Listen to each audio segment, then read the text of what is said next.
네, 말씀은 마가복음 56탄이고요. 제목은 내 월급은 누구의 것인가? 라는 제목입니다. 부제는 가이사의 것은 가이사에게, 하나님의 것은 하나님에게. 이거 부제고요. 네, 진짜 제목은 내 월급은 도대체 누구의 것인가? 네, 오늘 보도록 하겠습니다. 마가복음 12장 13절에서 17절까지 말씀 보겠습니다. 마가복음 12장 13절에서 17절 말씀. 네, 같이 읽을게요. 그들이 예수의 말씀을 책 잡으려고 하여 바리새인과 헤롯 땅 중에서 사람을 보내매 와서 이르되 선생님이여 우리가 아노니 당신은 참되시고 아무도 꺼리는 일이 없으시니 이는 사람의 외모로 보지 않고 오직 진리로서 하나님의 도를 가르치심이니이다. 가이사에게 세금을 바치는 것이 옳으니까 옳지 아니하나이까? 우리가 바치리이까 말리이까 한데 예수께서 그 외식함을 아시고 이르되 어찌하여 나를 시험하느냐? 데나리온 하나를 가져다가 내게 보이라 하시니 가져왔거늘 예수께서 이르시되 이 형상과 이 글이 누구의 것이냐? 이르되 가이사의 것이니이다. 이에 예수께서 이르시되 가이사의 것은 가이사에게 하나님의 것은 하나님께 바치라 하시니 그들이 예수께 대하여 매우 놀랍게 여기더라. 아멘. 여러분 그 종교인 과세 문제 여러분 어떻게 생각하고 계십니까? 찬성하세요? 아니면 반대하세요? 종교인 과세 문제? 대부분 찬성합니다 소리가 들린 것 같아요. 그러니까 요새는 분위기상 스님이나 목사도 당연히 세금을 내야지 하면 깨끗한 목사, 칭송을 받는 목사로 이렇게 대접을 받습니다. 그러니까 그런데 우리나라는요 몇 년 전까지만 해도 종교인 세금 내지 않았어요. 종교인 세금 내지 않았고 2006년도부터 그 종비련이라는 데가 있었대요. 그러니까 종교 비판 자유실현 시민연대라는 단체에서 종교인 소득세 납부 범국민 서명 운동을 하면서 이 싸움이 시작된 거예요. 그러니까 종교인들도 과세를 해야 된다. 이게 이제 사회적인 문제로 이제 크게 두각이 되면서 이제 찬성하는 쪽, 반대하는 쪽이 무려 10년 이상 싸웠대요. 10년 이상 싸우다가 지금은 대다수의 종교인들은 다 세금을 내는 것은 당연하다라고 이렇게 다 합의가 된 것 같아요. 제가 처음에 이렇게 질문했을 때도 내야 되는 쪽이 더 확연하게 들렸거든요. 그래서 목사인 저도 세금 신고를 하고 있고요. 그 다음에 뭐 큰 돈은 아니지만 그래도 세금을 내고 있습니다. 그래서 떳떳하게 장사를 하고 있습니다. 그런데 종교인 과세를 반대하는 사람들의 그 이유를 들어보면 종교인에게 주는 그 돈은 기부금이다라는 거예요. 기부금. 그래서 실제로 종교단체에는 기부금 영수증을 발행을 해주거든요. 그러니까 저희 교회도 여러분이 낸 연보에 대한 기부금 영수증을 발행을 해드립니다. 원하시는 분이 계시면 발행을 해드려요. 그래서 말 그대로 종교인들은 생업을 하지 않는 사람들이니까 교회를 복지시설의 하나 그런 차원으로 이해를 하는 거죠. 그래서 기부로 전명하는 그런 단체. 그래서 내가 고아원이나 양로원에 내가 기부금을 했어요. 그런데 국세청에서 그 기부금 한 것을 고아원이나 양로원에서 다시 이렇게 회수를 해간다면, 일부를 회수를 해간다면, 요거는 맞지 않다라고 보는 거죠. 그래서 고아원이나 양로원에 기부금을 하면 여러분 그 잘하는 일이에요, 못하는 일이에요? 잘하는 일이죠. 그러면 국가에서도 이거 잘했구나. 내가 절세해줄게. 이렇게 해주는 게 맞죠. 근데 오히려 거기에 세금을 뜯어가는다는 건 이거는 뭔가 이상하다라고 해서 반대를 하는 거예요. 그래서 후원자들이 불쌍한 사람들을 위해서 후원해준 돈을 국세청에서 이렇게 뺏어가는 것은 옳지 않다. 그러니까 쉽게 말해서 내가 길을 가다가 동냥하는 거지가 있어서 내가 10,000원을 동냥했는데 국세청이 옆에 있다가 그 바구니에서 1,000원을 이렇게 빼가는 거야. 이건 세금이다. 그러면서 그러면 기분 나빠야 더러워요. 기분이 나쁠 거 아니야. 거지도 기분 나쁘고 이거 돈을 준 사람도 기분 나쁘고. 그래서 그런 의미에서 이 종교인 과세는 좀 합당하지 않다라고 해서 반대하는 사람들이 있습니다. 그래서 근데 더 중요한 건 뭐냐면 이제 이걸 또 신앙적으로 보자면 성도가 보통 교회들은 하나님께 돈을 바친다고 생각하잖아요. 그렇죠. 뭐 11조든 주일 헌금이든 감사 헌금이든 하나님께 바친다고 생각하지 목사님한테 준다고 생각하는 사람은 없잖아요. 우리 교인들은 있지만 다른 교회들은 거의 그냥 하나님께 바친다고 생각해요. 그런데 내가 바친 하나님께 바친 돈을 국세청에서 중간에서 10%든 20%든 소득세고 뭐고 이런 걸로 빼가는 자체가 말이 돼요, 안 돼요? 안 되잖아요. 그래서 종교인 과세를 반대하는 사람들의 주장이 이건 하나님의 것인데 왜 나라에서 이거를 뺏어 가느냐라고 해서 반대하는 거예요. 그러니까 여러분은 이제 하나를 정하셔야겠죠. 어떤 쪽이 맞는지. 그래서 이 종교인 과세를 찬성하고 반대하는 쪽은 이제 팽팽하게 싸움을 해왔고 지금은 어느 정도 이렇게 합의가 된 상태입니다. 근데 또 이제 종교인 과세를 이제 적극적으로 반대하는 사람들, 찬성하는 사람들은 또 왜 이렇게 찬성하냐면, 종교에 과세를 하지 않잖아요. 그러면 어떤 일이 벌어지냐면, 소위 돈 세탁을 해요. 교회에서 돈 세탁을 합니다. 그러니까 교회는 과세 대상이 아니라면 장부를 공개할 의무가 없어요. 장부를 공개할 의무가 없죠. 왜냐하면 세금을 낼 필요가 없으니까. 그러니까 큰 비자금 같은 거를 세탁하는데 교회보다 더 좋은 데가 없어요. 그러니까 예를 들면 어떤 사업가가 자신이 다니는 교회나 절에 이제 한 100억을 이렇게 기부를 했어요. 기부하면 절세를 받죠.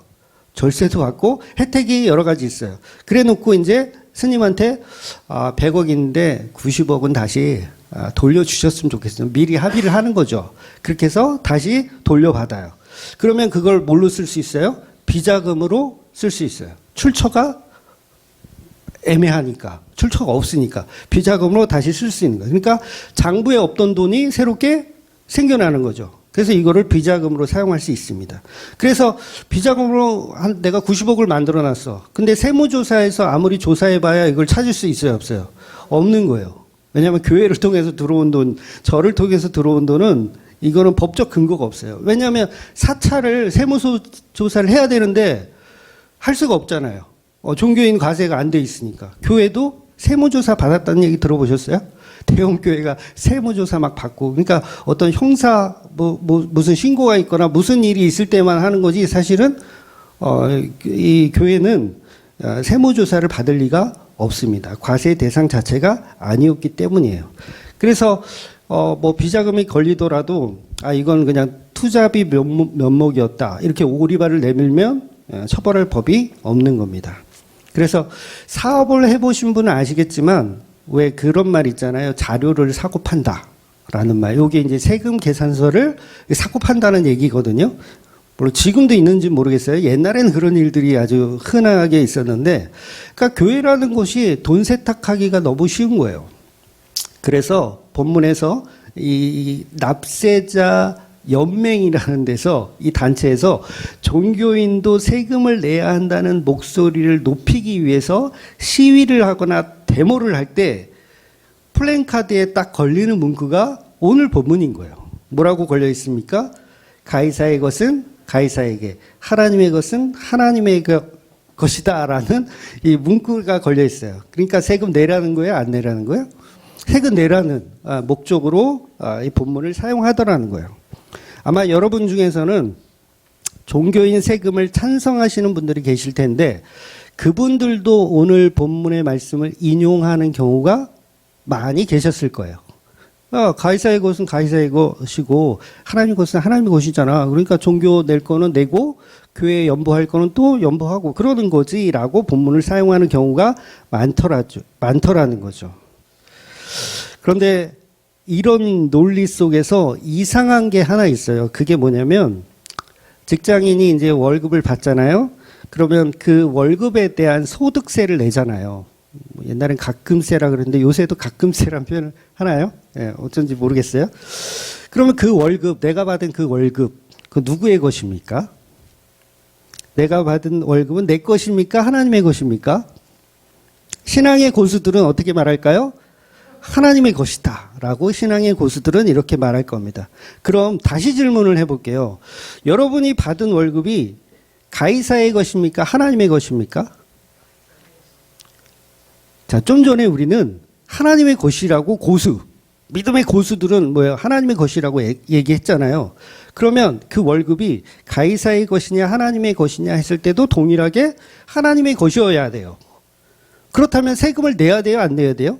안 내야 되는 게 논리적으로 맞잖아요. 그러니까 이 세금을 낼 필요가 없다, 있다 이런 이야기를 오늘 본문이 하고 싶은 게 아니에요. 그렇게 써먹으라고 주신 말씀이 아니라는 거예요. 참 희한하죠. 대부분의 우리 목사들은 세금을 내는 것은 찬성해. 세금 잘 내야지. 아무튼 그래서 목사들이 보면 세금을 내야 된다라고 말하지만 또 11조를 거두려고 할 때는 뭐라고 얘기하냐면 당신의 모든 돈은 다 하나님의 것이니 하나님께 11조를 바치라고 얘기한단 말이에요. 그리고 세금을 내라고 할 때는 가이사의 것은 가이사에게. 도대체 내 돈은 도대체 누구의 것이냐는 거예요. 하나님의 것입니까? 가이사의 것입니까?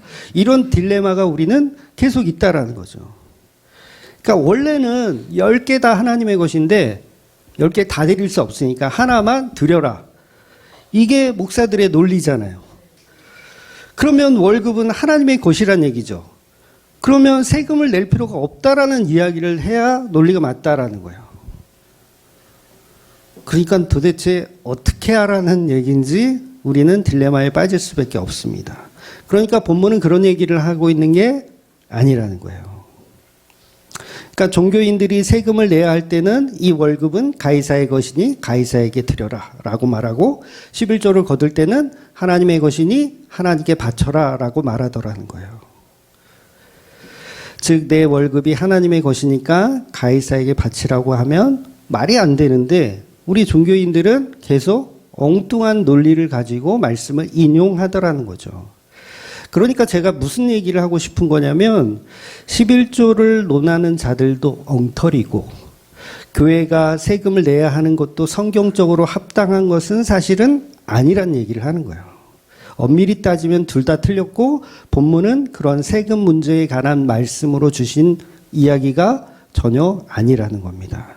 그런데 우리 악당들은요, 하나님의 말씀을 취해서 우리가 써먹기 좋은 데에 사용해요. 세금을 걷고 싶을 때 본문을 사용하고요. 하나님의 것이라고 11조를 착취할 때도 본문을 사용해요. 귀에 걸면 귀걸이, 코에 걸면 코걸이. 그러니까 해석이 어때요? 다 인본주의적으로 내가 해석하고 싶은 걸로 해석해. 그러니까 교회도 다니지 않는 사람들이 플랜카드에 하나님의 것은 하나님에게, 가이사의 것은 가이사에게라는 문구를 사용하더라는 거예요. 예수님이 그런 문구 사용하라고 본문에 주셨을까요? 네, 전혀 아니라는 거죠. 그래서 이 본문의 내용은 뭐냐면 바리새인들이 예수님을 함정에 빠뜨리기 위해서 함정을 이렇게 파놓고 올무를 이렇게 만들어 놓고 질문하는 거예요. 그러니까 본문에서 예수님이 진짜 대한민국 세금에 관련해서 세금을 내고 시위할 때 이 플랜카드를 사용해라라고 주신 말씀이 아니라는 거죠. 오늘 본문은 결코 가이사의 것 따로 있고 하나님의 것 따로 있다라는 얘기가 아닙니다.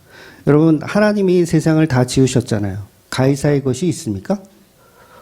없어요. 가이사의 것이 어디 있어요? 그러면 예수님이 가이사를 왕으로 인정한다는 얘기예요? 본문이? 그런 얘기 아니에요. 그러니까 갖다 붙이면 돼요, 안 돼요? 안 되는 거예요. 해석을 못하니까 엉뚱한 소리를 하게 되는 거죠.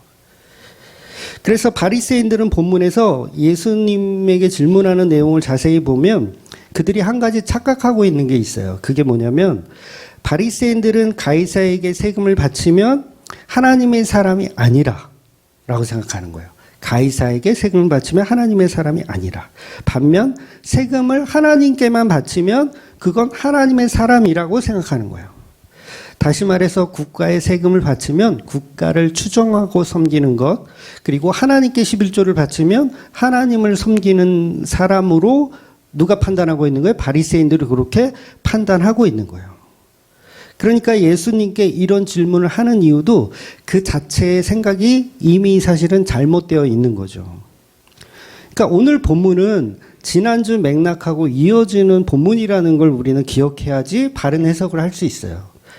그러니까 지난주 본문은 내용이 뭐였어요? 포도원 농부들의, 그러니까 나쁜 포도원 농부들의 비유. 거기서 공회원들이 한 방 먹었잖아요. 이 바리새인들이 한 방 먹었어요. 정말 화가 났겠죠. 왜냐하면 자기들이 살인자라고 막 이렇게 빚고 와서 얘기를 했으니 얼마나 기분이 나빠요. 그래서 이 얘기를 듣고 기분이 상한 바리새인들은 열이 받아가지고 어떻게 해서든지 예수라는 인간을 꼬투리 잡아서 죽여야겠다는 생각을 가지고 오늘 특공대를 조직한 거예요. 특공대. 그러니까 이 특공대는 바리새인과 그다음에 헤롯 당원들로 이루어진 특공대예요. 그러니까 바리새인들은 로마에 세금을 바치는 것을 좋아하지 않아요. 바리새인들은 유대주의자들이잖아요. 율법을 잘 지키는. 그래서 이 로마에 세금을 바치는 것을 별로 좋아하지 않습니다. 그리고 메시아 운동을 사실 하는 사람들이라고 할 수 있죠. 그런데 헤롯 당원들은 로마에 충성하는 사람들이에요. 바리새인과는 좀 달라요. 로마에게 충성하는 사람들. 그래서 메시아 운동을 전혀 안 해요. 메시아가 오면 돼야 안 돼요. 로마에 충성하고 있는데 안 되잖아요. 그래서 그 운동을 안 하는 사람들. 즉 바리새인과 헤롯은 평소에 친하다 안 친하다? 안 친해요. 서로 물고 뜯고 죽이는 원수지간이에요. 그런데 이 두 부류가 오늘 특공대를 조직한 거예요. 누굴 죽이기 위해서? 예수님을 죽이기 위해서. 그러니까 원래는 서로 원수인데 오늘만 우리가 서로 친해져서 예수를 죽이자라고 하는 거예요. 그래서 예수님이 십자가에 달리실 때도 그랬잖아요. 헤롯과 빌라도가 사실은 원수였으나 오늘은 서로 친구가 되더라. 왜? 예수님을 죽이기 위해서.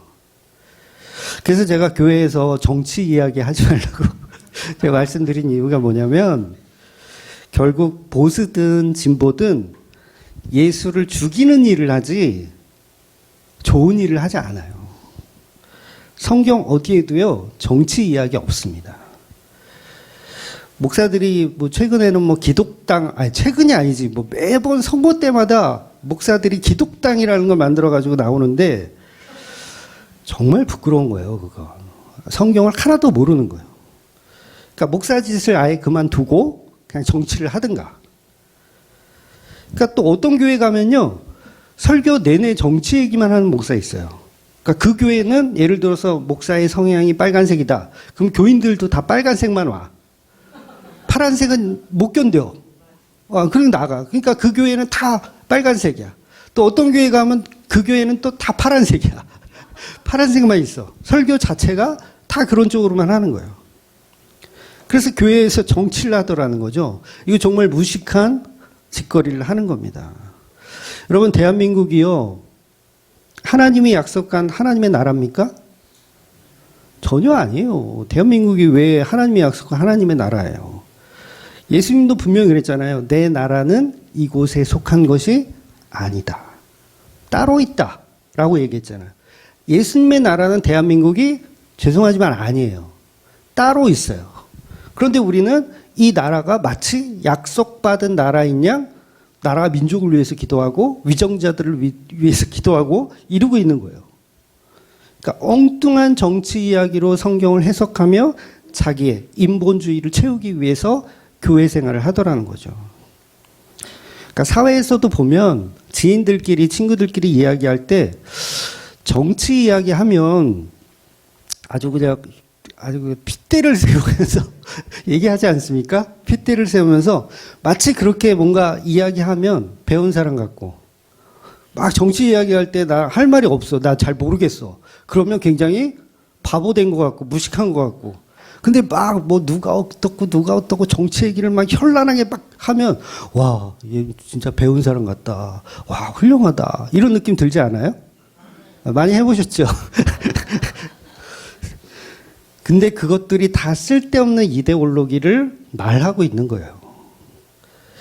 정치에 관심도 두지 말고 투표도 하지 말라는 이야기가 아닙니다. 복음과 이 나라의 정치와는 전혀 무관하다는 거예요. 그러니까 정치 몰라도요, 천국 가는데 지장 있어요, 없어요? 전혀 없어요. 정치인들 잘 뽑으면 대한민국 기독교가 하나님의 나라가 될까요? 안 돼요. 정치에 뛰어든 기독교인들 치고 복음 잘 전하는 사람을 내가 한 명도 못 봤어.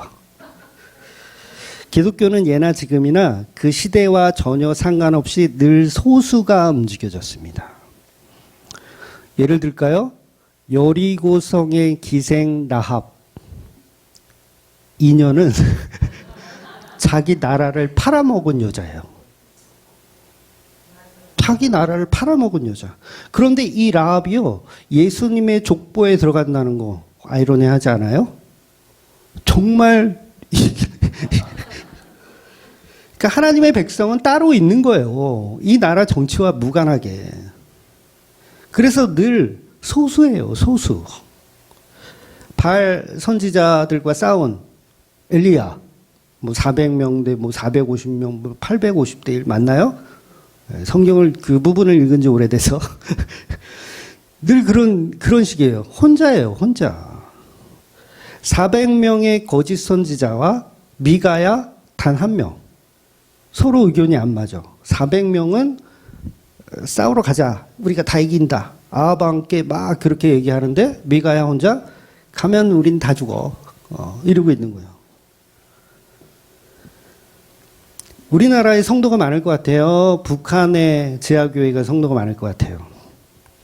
교인 수는 대한민국이 월등히 많지만 진짜 성도의 수는 사실은 북한의 지하교회나 한국의 교회나 제가 생각할 때는 별 차이 없을 것 같아요. 인구수 비례 뭐 대한민국이 조금 더 많기는 하겠지만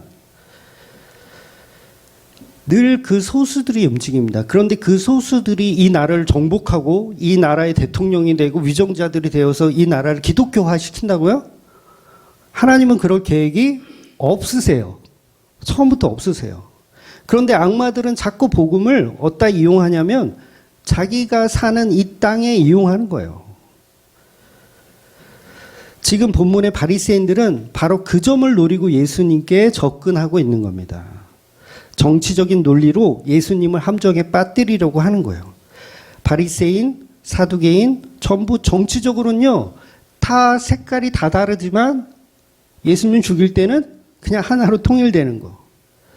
그러니까 오늘 본문을 쉽게 설명하자면 이거예요. 바리새인들이 와서 헤롯 당원들과 같이 와서 예수 당신 이번 선거에 몇 번 찍었어요?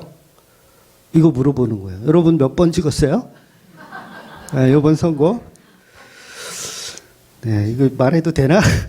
네, 사석에서 말씀드릴게요. 1번 찍었어요? 2번 찍었어요? 이거 질문하는 거예요. 그러니까 세금에 관해서 바리새인의 논리가 맞느냐 아니면 헤롯 당원들의 논리가 맞느냐, 예수여 당신은 하나만 선택하십시오 라고 질문하는 거예요.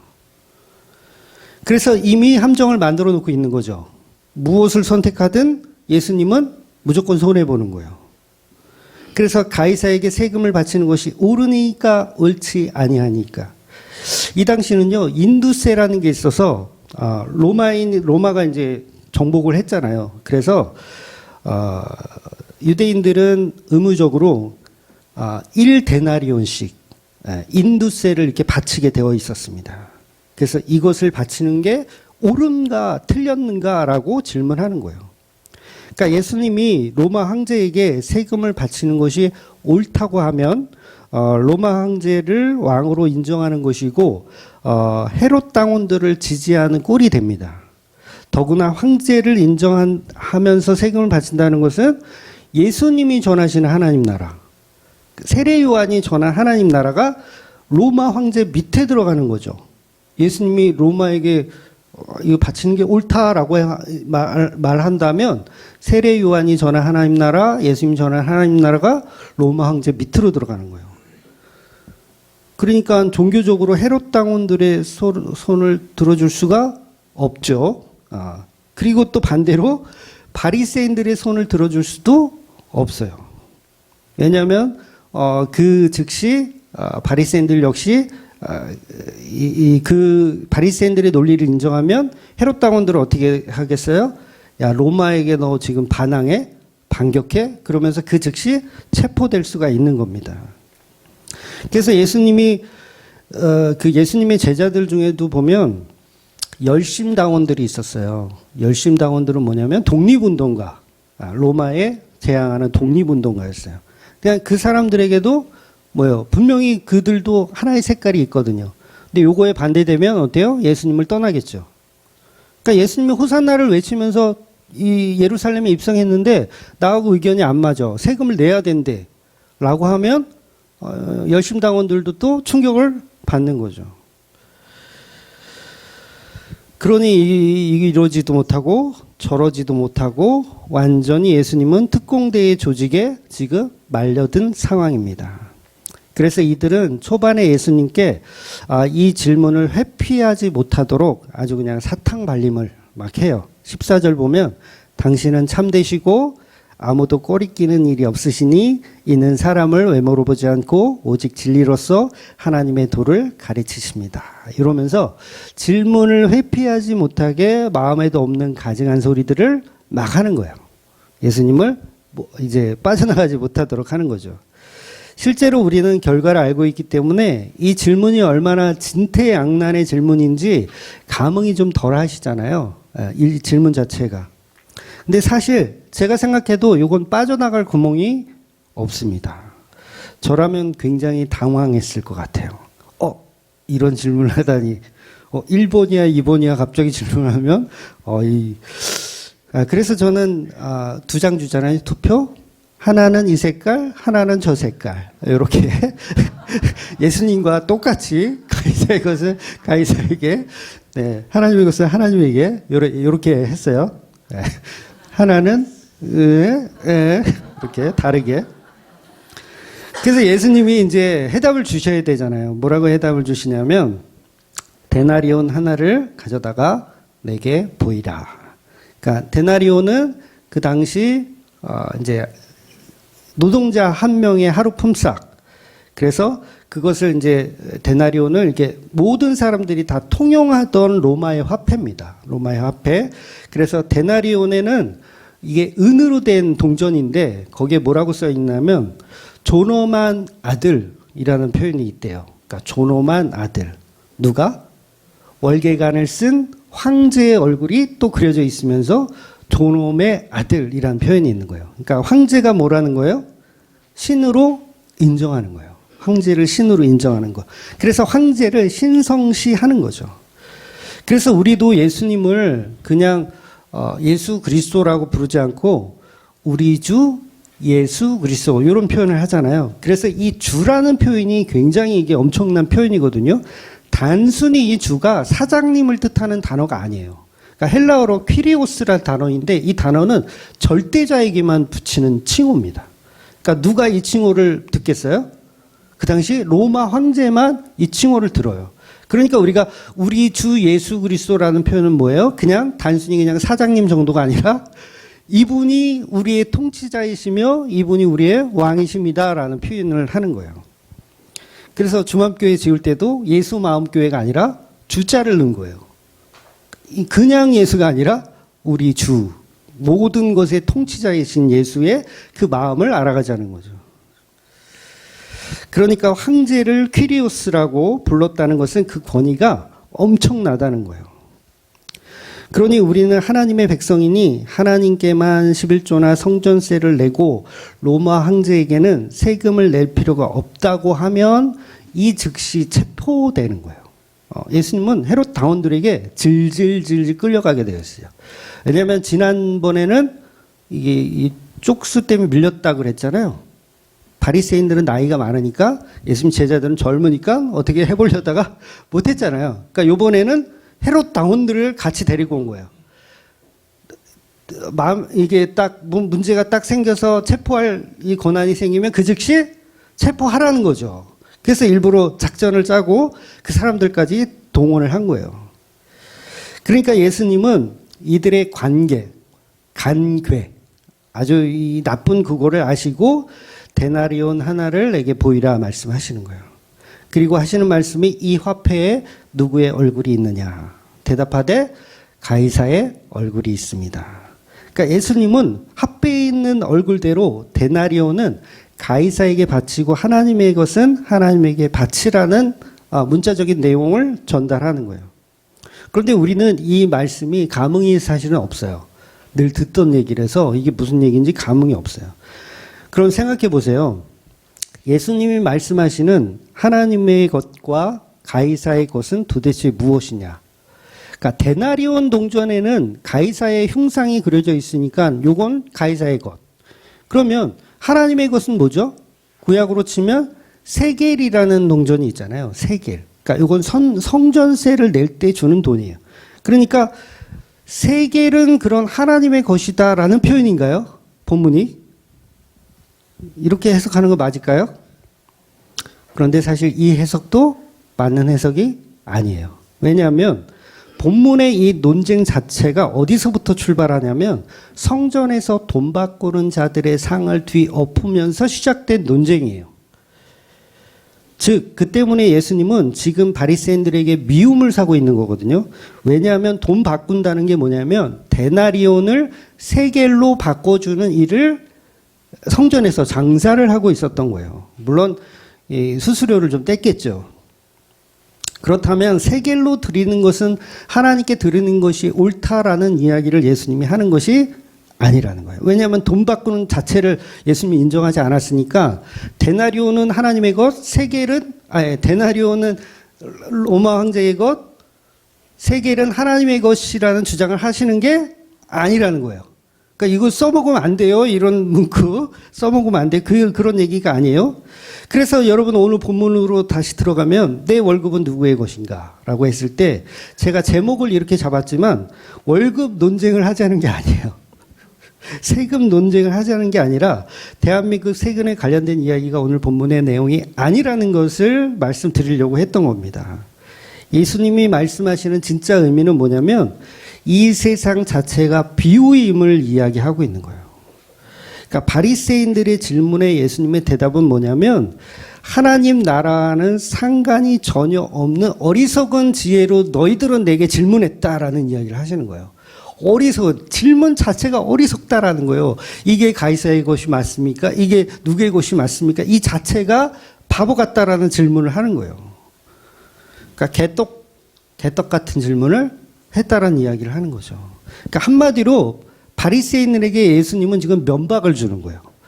야, 이 무식한 놈들아. 아이고 한심하다. 그걸 질문이라고 하니? 이 땅에서 세금을 내든 장사를 하든 사업을 하든 노가다를 하든 하나님 나라에 바치는 것과 아무 상관이 없다는 이야기를 하는 거예요. 그래서 다음 주에 이어지는 본문이 뭐냐면 부활 논쟁이에요. 부활 논쟁. 이 질문 자체도 뭐예요? 예수님이 아이고 한심하다. 그걸 질문이라고 씹으려 뱉니? 이 얘기하는 거예요. 이 땅의 것과 하나님에 관한 논쟁은 아무 상관이 없다라는 이야기를 하는 게 예수님의 말씀인 거예요. 여러분 결혼을 7번 한 남자, 70번을 한 남자, 천국에 가서 애매해요? 안 애매해요? 누가 내 마누라일 것인가? 결혼을 7번 했어. 애매해요? 안 애매해요? 근데 그 질문 자체가 어리석다라는 거예요. 여러분 한번 생각해 보세요. 내가 꿈에서 아이유 아시죠? 네, 아이유가 내 신부야. 꿈에서. 꿈에. 손예진으로 바꾸자. 좀 비슷한 걸로 해야 되니까. 손예진이 내 신부야. 꿈속에서. 그래서 그 손예진과 이렇게 알콩달콩 신혼생활을 즐기면서 살았어. 꿈속에서. 기쁘겠죠? 네, 기쁘게 살았어. 근데 꿈에서 딱 깬 거야. 꿈에서 깼어요. 그 꿈에서 깼더니 너무 생생해. 그래서 손혜진한테 전화해가지고 내가 당신의 남편이었다. 나를 다시 만나달라. 막 이러면 정신병자예요? 안 정신병자예요? 정신병자죠. 왜냐하면 꿈은 허상이기 때문에 그래요. 그러니까 우리가요, 나중에 천국 가서도 마찬가지입니다. 예수님이 계신 그곳이 현실이고 여기가 비유이며 여기가 어디예요? 허상이에요. 꿈속이라고요. 그러니까 여기 꿈속에 잠깐 소풍 나온 거예요. 고작 100년도 안 있다가 현실로 가실 거예요. 그러니까 이 땅에서 생활하는 거 의미가 사실은 없어요. 그러니까 바리새인들은 그걸 모르기 때문에, 이 사두개인들은 그걸 모르기 때문에 무슨 질문을 하는 거예요? 도대체 천국 갔을 때 내 마누라가 누구냐? 그 엉뚱한 질문을 하는 거예요. 그러니까 여기는요, 허상이기 때문에 지금 여러분, 남자들, 여러분이 만나는 아내는 손해진 것 같고 아이와 같은 분들이에요. 제 말의 논리를 이해하셨어요? 잘하라는 얘기예요. 환상이니까, 허상이니까 그런 분하고 사실 수 있는 거예요. 죄송합니다. 그러니까 허상이니까 마음대로 하라는 얘기가 아니에요. 더 소중하게 그만한 가치가 사실은 내게 없는데 그분을 만났다라는 의미에서. 수습을 하려니까 어렵다. 그 시편 90편 5절을 세 번역으로 보면 이렇게 기록되어 있어요. 인생은 한순간의 꿈일 뿐이다. 인생은 한순간의 꿈일 뿐이다. 그러니 이 짧은 꿈 속에서 걱정, 근심하며 이 땅을 사는 것은 소모적인 것이다. 그러니까 누리며 사랑하며 살아야 되는 거죠, 사실은. 그래서 이 땅에서 여기서는 예수님만 배우다가 가시는 거예요. 아내가 있고 자식이 있고 부모가 있고 이런 게 다 뭐라고요? 하나님의 사랑과 예수님의 사랑을 깨닫는 비유로 저와 여러분의 인생에 허락하신 것들이에요. 근데 그걸 모르고 본질을 모르고 허상 속에서 허우적거리는 거죠. 그래서 이 땅은 오직 현실을 배우기 위해서 그 예수를 만나고 배우기 위해서 사는 곳입니다. 그래서 천국 가서 여러분 부부끼리 다시 또 이 인간하고 또 살아야 되나 이런 걱정을 하실 필요가 없어요. 네, 저 같은 경우는 이제 반대죠. 거기 가서도 이 아내를 또 아내로 맞이하고 싶은데 안 된다니까 속상하긴 한데, 근데 어차피 현실로 들어가면 그 허상을 다 인정하게 되어 있어요. 그러니까 걱정할 필요가 없다. 이 부분은 이제 다음 주에 좀 더 집중적으로 말씀드리고, 다시 본문으로 들어가자면 예수님이 질문하는 예수님에게 질문한 바리새인들의 상황을 예수님이 역으로 바꾸시는 거예요. 그러니까 데나리온 동전을 내게 가져와 봐라. 그 이유가 뭐냐면 여기서부터가 이제 중요합니다. 왜 그걸 달라고 했냐면 예수님이 이걸 폭로하고 싶은 거예요. 너희 주머니 속에 이미 가이사의 동전이 들어있다라는 이야기를 하고 싶은 거예요. 이미 너희들 동전, 가이사의 동전이죠. 그 가이사의 흉상이 그려져 있는 동전이 이미 너희 바리새인들의 주머니 속에 이미 있다라는 얘기를 하는 거예요. 그러니까 옳고 그름을 질문하는 그 자들이 이미 모순인 것을 폭로하시는 거예요.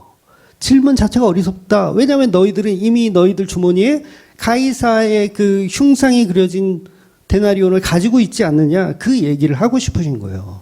그러니까 쉽게 말해서 뭐냐면 옛날 코미디 프로 보면 그 고시원 생활 이렇게 하는데 누가 공용으로 쓰는 냉장고에서 찹쌀떡을 꺼내다가 다 처먹었어. 남의 거를 다 처먹었어. 얼굴이 찹쌀 범벅이야. 그래서 이제 이 찹쌀떡 잃어버린 친구가 내 찹쌀떡 누가 먹었어? 그러니까 이 얼굴 찹쌀떡으로 범벅된 이 선배가 난 모르겠는데 나 안 먹었는데 이러고 있는 거예요. 그걸 예수님이 지금 폭로하고 있는 거예요. 야, 너희들 주머니에 지금 데나리온 들어있잖아. 그러니까 이미 월계관을 쓴 황제의 얼굴, 이분은 우리의 주님이십니다라고 기록되어 있는 그 동전을 가지고 있는 자체가 너희들은 질문할 자격 없다라고 폭로를 하는 거죠. 존엄의 아들 가이사. 그런데 보세요. 이 바리새인들이 지금 주머니에 존엄의 아들 가이사라는 문구가 들어있는 동전을 가지고 있죠. 이 동전을 가지고 어딜 가요? 성전을 들락거리잖아요. 성전을 들락거리고 있는 거예요. 그리고 이 성전에서 장사까지 했어요. 들락거리며 거기서 장사를 하고 있어요. 가이사의 흉상이 들여진 돈을 가지고 있어요. 늘. 그러니까 이 질문 자체가 할 수 없는 질문이란 이야기를 예수님은 하는 겁니다. 바리새인들은 성전을 오가며 자기들은 흠이 없다라고 생각해요. 흠이 없다. 그런데 그 자체가 모순임을 예수님은 밝히시는 거예요. 겉으로는 성전에서 제사 드리고 율법도 지키고 하나님을 섬기는 것처럼 보이지만 속으로는 이미 세상의 임금을 왕으로 섬기고 있는 거죠. 우리가 다 그렇다는 거예요. 이미 1계명을 어기고 있고 2계명을 어기고 있으면서 자기는 흠이 없다라고 생각하는 거예요. 제사장들도 마찬가지죠. 양을 잡고 염소를 잡고 하나님께 제물을 바치는 그 사람들의 주머니에 뭐가 있다고요? 가이사의 동전이 들어있다라는 거예요. 그러니까 피 뿌리고 양 뿌리고 죄사함을 주십시오 하는데 그들의 주머니에는 이미 1계명과 2계명을 어기는 동전이 이미 들어있는 거예요. 그래서 예수님은 그거 꺼내보아라 라고 얘기하는 거죠. 그러니까 우리는 교회에 앉아서 하나님만 섬기고 하나님만 위대하고 그러면서 우리 주머니에는 세종대왕과 심사인당이 있더라는 거예요. 그러니까 인간들은요, 교회를 다녀도 세상의 것을 오히려 더 추구하더라는 거예요. 교회를 하더라도 돈을 벌기 위한 목적으로 교회를 하고, 내가 무슨 사업을 하면서 교회를 다니는 것도 사업이 잘 되기 위해서 교회를 다니더라는 거예요. 그러니까 바리새인들하고 똑같죠. 그 당시 제사장들은 예수님을 죽일 때 노골적인 고백을 하는 거 아세요? 어떤 고백을 하냐면 하나님 믿지 않는다는 고백을 해요. 누가? 제사장들이 하나님을 믿지 않는다. 이게 어디서 들통나냐면 십자가에서 들통이 납니다. 그러니까 요한복음 19장 15절을 보면 제사장들이 이렇게 말해요.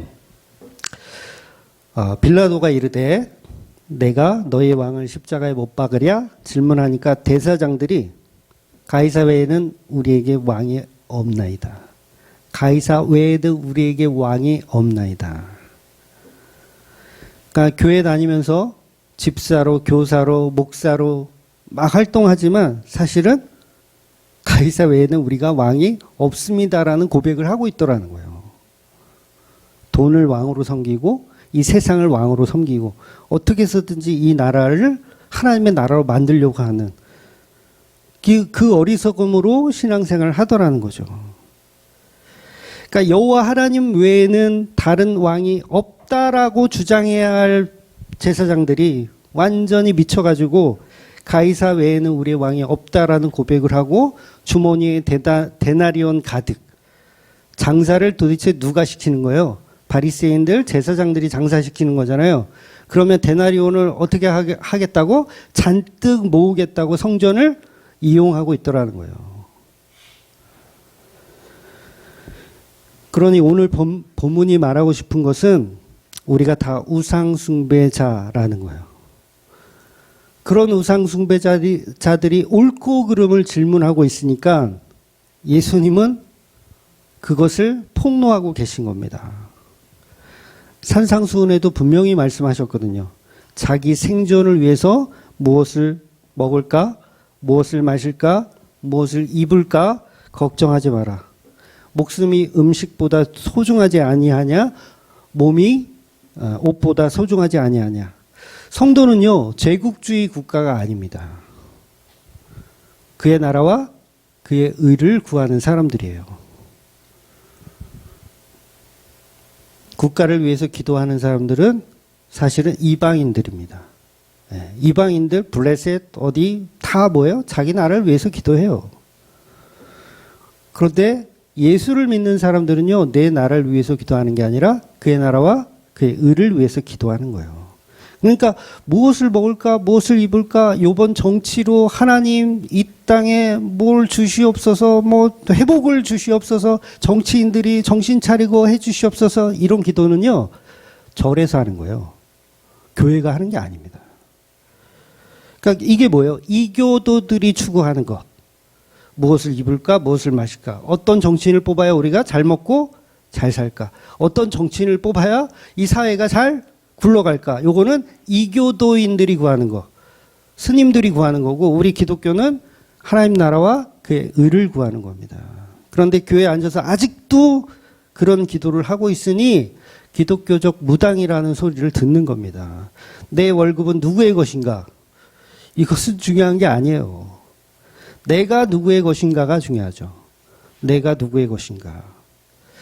그래서 성도는 하나님께 나의 전부를 드리는 것인데 나라는 것에 가치가 없음을 여러분 아셔야 돼요. 그러니까 이 질문 자체가 여러분의 월급은 누구의 것입니까? 라고 했을 때 여러분은 하나를 선택해야 되잖아요.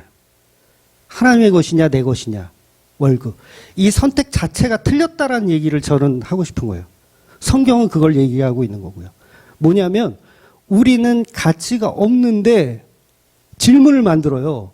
이 월급은 누구의 것이냐라는 질문. 누구의 것이에요? 아무것도 아닌 거예요. 이 가치가 없다고. 그 질문을 할 수 있는 상황도 안 되더라는 거죠. 그러니까 나는 티끌이고 먼지인데 하나님께 드릴 게 있어요? 여러분이 이 월급이 하나님의 것이면 이 속에는 뭐가 있냐면 나도 하나님께 드릴 수 있는 게 있다라는 전제 조건이 있는 거예요. 여러분의 10이 다 하나님의 것입니다 라고 했을 때 내가 가진 게 하나님의 것이야 라는 요구에 가치를 둔다고요. 내가 10개가 있어? 그런데 성경은 뭘 이야기하고 싶은 거냐면 10개 자체가 없다라는 이야기를 하는 거예요. 너는 아무것도 없어. 너는 티끌에서 시작하고 먼지야. 그러니까 가치를 챙길 수 있어요, 없어요? 나 하나님께 뭐 드렸어요? 이건 다 하나님의 것이에요. 내 월급 하나님의 것입니다. 나의 신앙 고백을 받아주시옵소서. 이 자체가 말이 안 된다고요. 아무것도 아니니까, 없으니까, 티끌이니까, 그냥 나는 존재 없음. 그러니까 질문 자체를 할 수가 없어요. 예수님이 그거 말씀하시는 거예요. 바리새인들에게 너희들은 가이사의 것이냐 하나님의 것이냐를 질문하는 이 질문 자체가 문외하다. 내가 없냐? 내가 없냐? 너희들은 가치 자체가 없는데 왜 그걸 누구의 것이냐라고 왜 구분해? 아무것도 없는데, 거진데, 네가 가진 돈 접선할 거야 말까요? 이 질문하는 거잖아요. 나 돈이 없는데요? 이렇게 나와야 되는데 우리는 내가 가진 무엇이 있다라고 생각하고 이걸 어디에 잘 쓸까를 생각하더라는 거예요. 없으면 생각하지 않고. 그러니까 예수님이 하고 싶은 말씀은 뭐냐면 너희들은 아무것도 없기 때문에 내가 너희들의 재물이 되어 주어야 한다는 거예요. 너희가 하나님께 드릴 게 없으니 내가 너희들의 재물이 되어 너희를 대신한 구속사적 일을 해야 된다는 이야기를 하는 거죠. 그래서 우리는 어떻게 살아야 되냐면 그분만이 우리의 주인이시군요.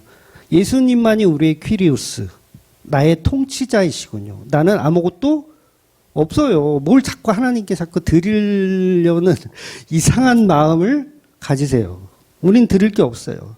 그래서 날마다 우리는 고백하는 거죠. 나는 십자가에 예수님과 함께 죽는 것 말고는 드릴 게 없네요. 할 수 있는 게 없네요. 그러니까 오늘 본문은 어리석은 이데올로기는 버리고 나의 모든 것의 주인 되신 그분, 그 십자가의 은혜만 알고 살아가시는 저와 여러분이 되시기를 주의 이름으로 축원드리겠습니다. 네, 기도하겠습니다.